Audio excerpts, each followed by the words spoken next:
नमस्कार दोस्तों, मैं किशन सर आपका क्यूबिक्स क्लासेस में स्वागत करता हूं।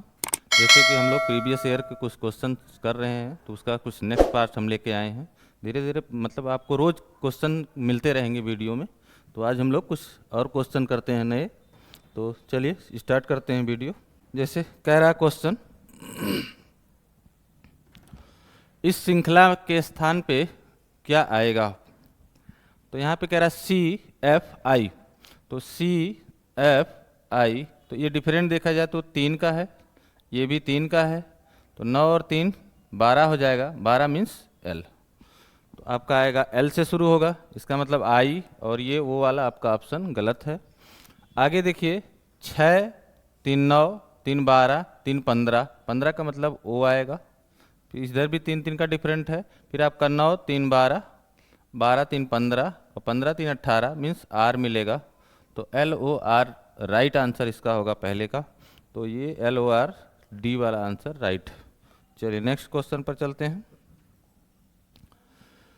कह रहा है इस श्रृंखला में मतलब मिसिंग नंबर है, आपको बताना है। तो देखिए एक बहुत मज़ेदार क्वेश्चन है दोस्तों। ऐसे क्वेश्चन आते हैं तो जल्दी पकड़ में तो नहीं आते, लेकिन जो जान जाएगा वो कहेगा वाह। तो इसमें देखिए किया क्या है कि इस पीछे वाली संख्या को या आगे वाली को देखिए। तो 1 और 1 को अगर जोड़ोगे तो ये 2 बन जाएगा, और 2 और 1 को जोड़ेंगे तो 3 बन जाएगा, 3 और 2 को जोड़ेंगे तो 5 बन जाएगा, तो 5 और 3 जोड़ेंगे तो 8 बन जाएगा। नहीं समझ में आया फिर से समझिए। 1 + 1 जोड़ोगे तो ये 2 बनेगा, ये आपका अगला। फिर 1 और 2 एक छोड़ दीजिए तो ये आपका आ जाएगा 3, ये देखिए अगला है। फिर 2 आ जाएगा और +3 आ जाएगा तो आ जाएगा 5 ही अगला। इसका मतलब हम 3 ले लें फिर 5 ले लें तो बन जाता 8। देखो 8 से शुरू होगा, इसका मतलब ये ऑप्शन ये ऑप्शन ये ऑप्शन गलत हो गए। बस आपका मिल गया आंसर। आगे भी वही प्रक्रिया है कि देखो 2 और 1, 1 + 2 जोड़ोगे तो 3 आएगा। देखो 1 और 2 को जोड़ने पर ये 3 है। फिर 2 और 3, तो 2 + 3 को जोड़ोगे तो 5 आएगा। देखो अगला है, ये 2 और 3 जुड़ गया। फिर आपका 3 और 5 जोड़ा जाए तो 8 होगा। तो देखो 3 और 5 8 हो गया। अब इसका मतलब 8 और 5 को जोड़ा जाए तो 13 होता है। ठीक, अब ध्यान से देखिए यहाँ दोस्तों।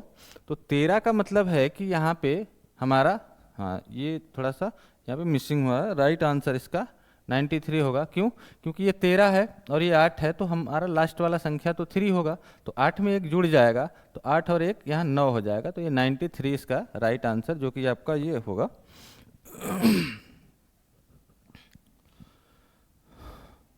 ये आपका 93 बन जाएगा। चलिए नेक्स्ट क्वेश्चन पर चलते हैं। कह रहा है इस श्रृंखला में क्या आएगा, नंबर है। तो इसमें बहुत इजी है। 5 और 1 को जोड़ेंगे 6, 8 और 1 9, 2 1 3, 4 2 6 इसका राइट आंसर होगा। आपस में बस जोड़ना है, 1 और 5 6, 1 और 8 9, 2 और 1 3, 2 और 4 6। तो राइट आंसर बी वाला होगा। नेक्स्ट पे चलते हैं। कह रहा है इस श्रृंखला में, ये भी आपका सीरीज का ही क्वेश्चन है। तो ये अगर देखा जाए तो 225 जो है वो 15 का स्क्वायर है। फिर ये 289 17 का स्क्वायर है। 289 जो होता है वो 17 का स्क्वायर, तो 15 का स्क्वायर 17 का स्क्वायर, और ये 361 आपका बन जाएगा 19 का स्क्वायर। तो आपको देखो 15 2 17 2 19 तो आएगा 21। अब 21 का जो स्क्वायर होता है वो 441 हो जाएगा। ये वाला आंसर सही है, डी। आगे चलते हैं नेक्स्ट क्वेश्चन पर। कह रहा है इस श्रृंखला में यहाँ पर भी क्या नंबर आएगा। तो देखिए कह रहा है ये 14 17 22 29 40, तो ये डिफरेंट है। 14 3 17, 17 5 22, 22 7 29, अब आपका आएगा ये आपका 11, 29 11 40। तो ये जो संख्याएं बढ़ी हैं ये आपका 3 है, 5 है, 7 है। अब कहोगे कि 9 नहीं आया, यहाँ पे देखो 11 ही बढ़ रहा है। इसका मतलब ये सभी संख्याएं अभाज्य की श्रेणी में आती हैं। तो अभाज्य संख्या अब 11 के बाद आएगा 13, इसका मतलब है कि 40 में अगर हम 13 जोड़ दें तो 40 और 13 मिलेगा 53, तो राइट आंसर बी होगा 53। नेक्स्ट पे चलते हैं। कह रहा है यदि दक्षिण पूरब उत्तर बन जाए, ये बहुत इजी क्वेश्चन है, देखो डायरेक्शन है, चाहो तो इस क्वेश्चन को आप कितना एंगल घूम रहा है उससे भी कर सकते हो, या बना के मैं दिखा देता हूँ। कह रहा है दक्षिण पूरब उत्तर बन जाए, तो ये देखो साउथ होता है और ये ईस्ट होता है, तो ये साउथ ईस्ट होगा, दक्षिण पूरब। ये क्योंकि आपका पूरब है, ये आपका दक्षिण है, ये आपका पश्चिम है और ये उत्तर है, तो ये दक्षिण पूरब है। ठीक, तो कह रहा कि यदि दक्षिण पूरब उत्तर बन जाए, मतलब यहाँ पे आपका उत्तर होना चाहिए, तो देखिए यहाँ पे हो गया उत्तर, और उत्तर पूरब मतलब ये वाला होता है उत्तर पूरब, तो ये आपका हो जाए पश्चिम, तो यहाँ पे होगा पश्चिम। और इसी तरह सभी दिशाएं बदल जाएं तो दक्षिण पश्चिम क्या होगा। अब ये होता है दक्षिण पश्चिम, यहाँ पे होता है, ध्यान से समझिए दोस्तों। नॉर्थ के अपोजिट में साउथ है, तो अगर यहाँ नॉर्थ है तो यहाँ साउथ होगा, मतलब दक्षिण होगा। और ईस्ट के अपोजिट में वेस्ट होता है, तो इधर पश्चिम है तो इधर पूरब होगा। अब ध्यान से देखो, तो ये उत्तर है, ये पूरब है, तो ये उत्तर पूरब हो गया, ये आपका दक्षिण पूरब हो गया, ये आपका दक्षिण पश्चिम हो गया, और ये आपका उत्तर पश्चिम हो गया। तो पूछ रहा कि दक्षिण पश्चिम क्या होगा। तो एक तो बात यही है कि दक्षिण पश्चिम जो रियल दिशा यहाँ है, और इस दिशा पे आके अभी बैठ रहा है हमारा पूरब, तो यही आंसर बनेगा पूरब। चलिए आगे चलते हैं नेक्स्ट क्वेश्चन पर। कह रहा है अतुल उत्तर की तरफ 5 किलोमीटर की दूरी तय करता है और फिर दाईं ओर मुड़कर 3 किलोमीटर चलता है। अब देखिए कोई व्यक्ति है, ये नॉर्थ में चला 5 किलोमीटर और फिर राइट मुड़ा 3 किलोमीटर, और फिर वो राइट में मुड़कर 5 किलोमीटर चलता है, तो जितना गया था उतना वापस आ गया। तो अब यहाँ से ये इसकी डायरेक्शन बनेगा, तो ऊपर नॉर्थ है, इधर साउथ है, इधर ईस्ट है, इसका मतलब वो ईस्ट के तरफ है अभी, और डायरेक्शन जो दूरी है वो 3 किलोमीटर दिख रहा है। तो पूछ क्या रहा है कि वह प्रारंभिक स्थान से किस दिशा में है, तो आपका ईस्ट में है, तो ये आपका पूरब राइट आंसर होगा। आगे चलते हैं नेक्स्ट। कह रहा नीचे एक कथन और 2 तर्क दिए गए हैं, निर्णय लें कि कथन में कौन सा संबंध और तर्क मजबूत हैं। तो यहाँ पे ये आपका आर्गुमेंट का क्वेश्चन है। कह रहा क्या सरकार को शराब उत्पादन पर प्रतिबंध लगा देना चाहिए। तर्क है हाँ, इससे सड़क दुर्घटना और कई अन्य स्वास्थ्य समस्याएं कम हो जाएंगी। तो तर्क में हमेशा दोस्तों 2 चीज़ हमेशा ध्यान दीजिएगा।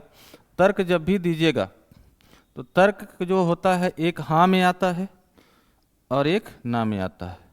अब हाँ है तो क्यों है, और ना है तो क्यों है। अगर इस क्यों का आंसर आपको मिल जाता है तो वो तर्क हमेशा सही माना जाएगा। अब देखिए बस वो सही लॉजिक होना चाहिए। तो कह रहा है हाँ, इससे सड़क दुर्घटना और कई अन्य स्वास्थ्य संबंध है जो समस्याएं हैं वो कम हो जाएंगी। जाहिर सी बात है, अगर शराब पे प्रतिबंध लगाया जाए तो जो आजकल सड़क दुर्घटनाएं होती हैं या स्वास्थ्य संबंधी जो रोग उत्पन्न हो रहे हैं उससे तो निजात मिलेगी। तो हाँ का मतलब उससे क्यों जो है वो मिल रहा है। अब अगर यहाँ पे अगला कह रहा है नहीं, यह निर्णय शराब उद्योग में नौकरियों को खत्म कर देगा। अब जाहिर सी बात है, अगर क्या सरकार कह रहा है कि सरकार को शराब उत्पादन पर प्रतिबंध लगा देना चाहिए। जाहिर सी बात, अगर हम उसको बंद कर दें तो जो उसमें नौकरी करते हैं, उद्योग में लोग करते हैं, उनकी नौकरियां तो जाहिर सी बात खत्म हो जाएगी। तो ये भी अपने आप में तर्क सही दिया जा रहा है, इसलिए इसका आंसर दोनों सही है। तो 1 और 2 दोनों तर्क क्या हो जाएंगे, मजबूत। अब इसमें हमेशा ध्यान दीजिएगा, बच्चे कन्फ्यूजन में रहते हैं कि इसका आंसर कैसे होता है। जब भी आर्गूमेंट का क्वेश्चन आता है तो या तो ठोस बोलेगा, या तो मजबूत बोलेगा, या तो सबल शब्द लाता है। सबल है कि दुर्बल है। हाँ, अगर ना समझ में आए तो इंग्लिश में चले जाइएगा, इंग्लिश में आपको स्ट्रांग और वीक की बात करता है। तो बच्चे कंफ्यूज रहते हैं कि कथन कार्रवाई है कि कथन तर्क है कि कथन निष्कर्ष है। तो निष्कर्ष में फॉलो होता है, अनुसरण करना होता है। आपका पूर्वधारणा में इम्प्लिसिट होता है, अंतर्निहित, और इसमें देखिए मजबूत की बात करता है। तो ये चीज़ हमेशा ध्यान रखिएगा, तीनों अलग अलग चीज़ें हैं। अगला चलते हैं क्वेश्चन पर।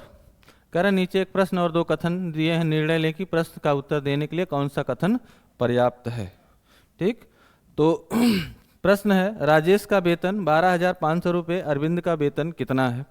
ठीक है, तो अब ये क्वेश्चन है, आपको यहाँ मैथ एकदम नहीं सोचना है बच्चों। ऐसे क्वेश्चन आएंगे तो आप मैथ वाला लॉजिक में मत जाइएगा। हम लोग मैथ नहीं पढ़ रहे हैं, हम लोग पढ़ रहे हैं रीजनिंग।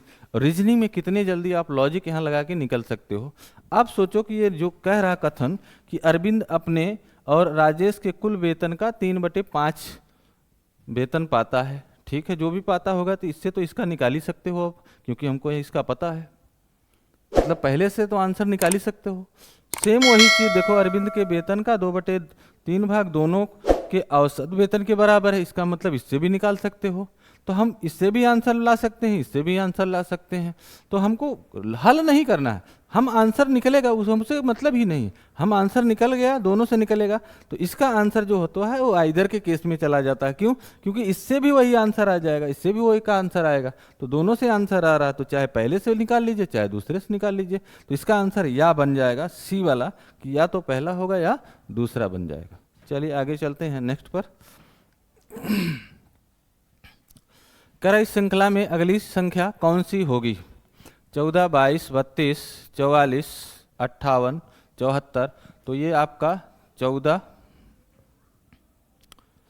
8, 22, 22, 10, 32, 32, 12, 44, 14, 58, 16, 74। तो यहाँ पे बढ़ेगा 18।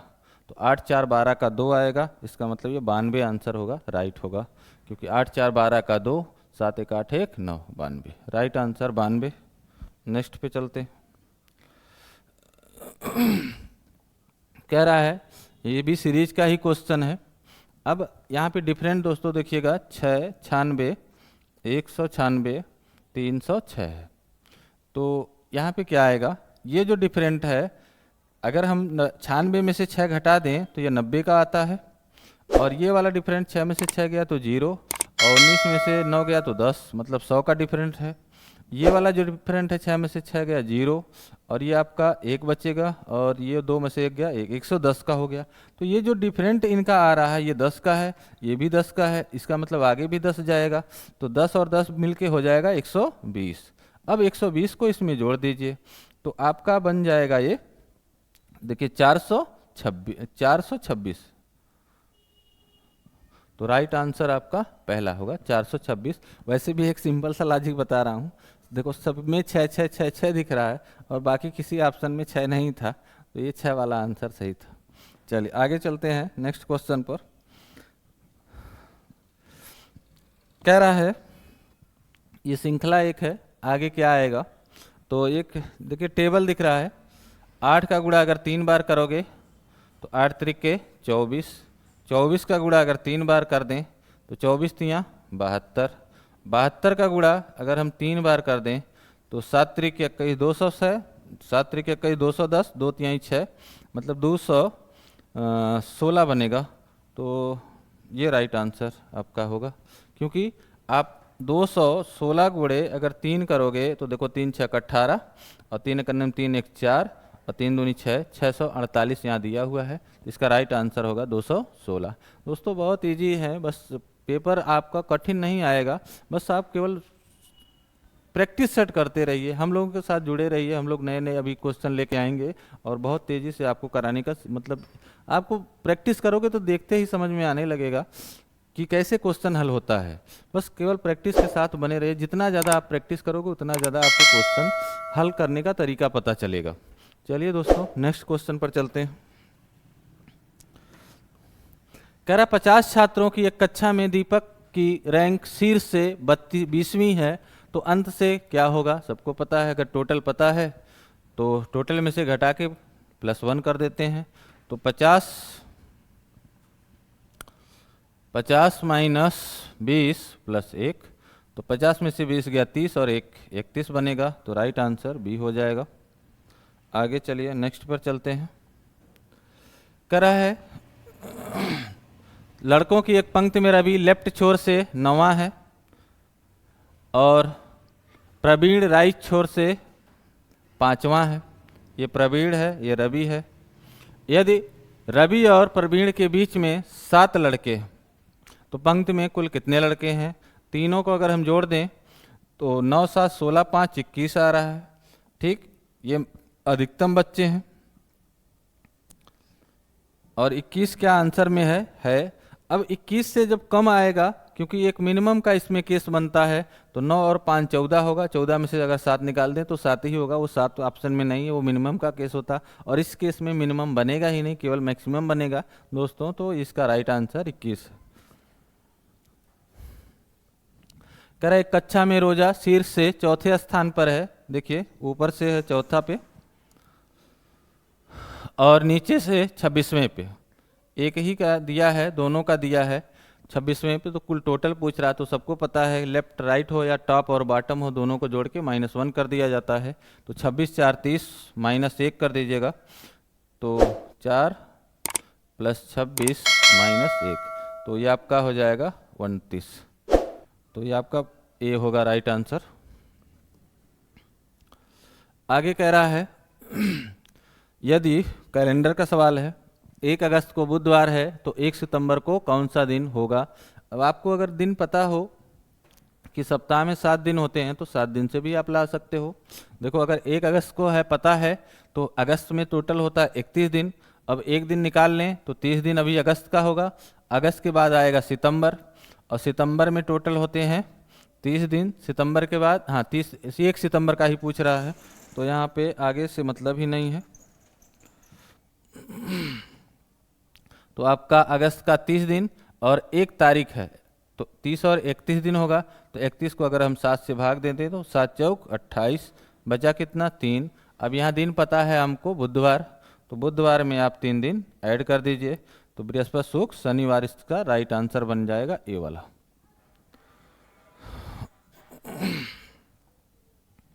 कह रहा 1 फरवरी 2000 से लेकर 31 मार्च 2000 तक दिनों की संख्या, कितने दिन की संख्या पूछ रहा है। तो सिंपल सा है, 2000 जो है वो लीप वर्ष होता है। अब 1 फरवरी से लेकर लेना है तो फरवरी में टोटल 29 दिन होगा। फरवरी में टोटल 29 दिन होगा, और मार्च का 31 दिन ले लीजिए, तो जोड़ दीजिए दोनों को, 30 30 60 दिन हो गए। ये राइट आंसर होगा। क्यों? क्योंकि फरवरी का 1 पूछ रहा है कि से लेकर, से मतलब 1 तारीख से लेकर, ठीक है। तो 31, ये आपका टोटल 29 दिन इसमें मिलेगा, और ये आपका 31 तो बता ही रहा है, तो दोनों जोड़ दीजिए 60 दिन होगा। आगे चलेंगे, नेक्स्ट कोडिंग डिकोडिंग है। तो आर यू देखो 18 3 21 3 का डिफरेंट है, 15 3 18 3 का है, 20 3 23 3 का है, 1 3 4, फिर 20 3 23, फिर 5 3 8, मतलब 3 का डिफरेंट दिख रहा है। तो सी में 3 3 6 मतलब एफ से होगा। तो एफ से होगा तो देखो पहला ही आंसर अगर हमारा चालू हो रहा है तो हम आगे आप छोड़ के निकल सकते हो, मिलाना हो तो मिला लो, वही आएगा। क्योंकि 15 3 18 मतलब आर होगा, देखो एफ आर। अभी आपका 21, अब 21 में आप 3 बढ़ा लो तो 21 3 24 हो जाएगा, ठीक। तो ये आपका राइट आंसर बन जाएगा। आगे है, यदि किसी कोड भाषा में चौरस को ये लिखते हैं तो इसका क्या होगा। तो देखो CHORUS, अब ये कह रहा PIDTVS। तो यहाँ पे देखो बहुत सिंपल सा है, ये क्रॉस का है। O के बाद P आता है, C के बाद D आता है, H के बाद I आता है, तो +1 का केस है। S के बाद T, R के बाद S, U के बाद V। इसका मतलब है N का O होगा, S का T होगा, I का J होगा। तो OJT से शुरू होगा, तो OJT से शुरू हो रहा है। अब देखो 2 ऑप्शन है। अब R का देखो इधर क्रॉस करोगे तो S आ जाएगा, G का H होगा और E का F होगा, तो SFH लास्ट में होगा। ये देखो लास्ट वाला राइट आंसर। आगे चलते हैं नेक्स्ट पर। कह रहा है यदि किसी कोड भाषा में वेजिटेबल को ये लिखा जाए तो अर्सेनल को क्या लिखेंगे। दोस्तों बहुत इजी है, कोडिंग डिकोडिंग हो चाहे जो, आपको मैं धीरे धीरे और क्वेश्चन जब लेके आऊँगा वीडियो में, आप लोग थोड़ा सा हम लोगों का भी मदद करिए, शेयर लाइक करिए, थोड़ा दूसरों को भी प्रोत्साहित कराइए कि मतलब यहाँ पे बहुत सारे क्वेश्चन आपके हल कराए जा रहे हैं यूपी पुलिस के, तो आप लोग हम लोग थोड़ा बना रहिए। तो यहाँ पे देखिए बहुत ईजी है, एकदम सिंपल सा दिख रहा है ये। ये आपको पीछे दिख रहा है ई और आगे दिख रहा है एफ, तो ये पीछे से शुरू हो गया, ई के बाद एफ, एल के बाद एम, बी के बाद सी, मतलब पीछे से आपको बढ़ाते जाना है। टी के बाद देखिए यहाँ पर, या ए के बाद यहाँ बी दिख रहा है, टी के बाद आपका यू, ई के बाद एफ, जी के बाद एच, तो बस पीछे वाला बढ़ाते जाइए। एल के बाद आएगा एम, ए का होगा बी, एन का होगा ओ, ई का होगा एफ, आर का होगा एस, एस का होगा टी, आर का होगा एस और ए का होगा बी। तो एम बी डी से शुरू हो रहा है, तो एम बी ओ, सॉरी दोस्तों, एम बी ओ से शुरू हो रहा है, तो ये आपका ऑप्शन गलत हो गए, ये वाला सही हो गया। देखिए मिला लीजिए, M B O F T S B right answer बनेगा। ठीक दोस्तों, चलते हैं नेक्स्ट क्वेश्चन पर। तो आज के क्वेश्चन समाप्त हो गए दोस्तों, 20 क्वेश्चन थे। नेक्स्ट वीडियो में फिर मिलते हैं हम लोग। थैंक यू, धन्यवाद।